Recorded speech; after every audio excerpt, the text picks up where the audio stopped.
Reprenons l'exemple de nos bonbons de tout à l'heure. Si on a donc 5 paquets de 3 fraises Tagada et 5 paquets de 2 bonbons quelconques. Je peux bien à chaque fois prendre un paquet de fraises Tagada, un paquet de bonbons quelconques et en faire un seul et même paquet. Finalement, je vais pouvoir refaire 5 paquets, mais chacun composé de 3 fraises Tagada et de 2 bonbons quelconques. Là, j'ai factorisé par 5. Eh bien, c'est le même principe dans les expressions littérales.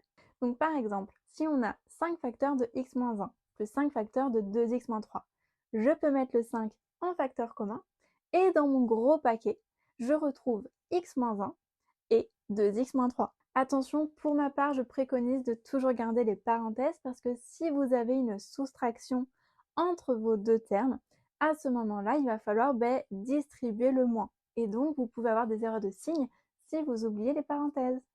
Prenons cet exemple. On a 3x facteur de 5x-2 moins 3x facteur de x-1. Notre facteur commun, c'est 3x. Effectivement, on remarque bien qu'il apparaît sur chacun de nos termes.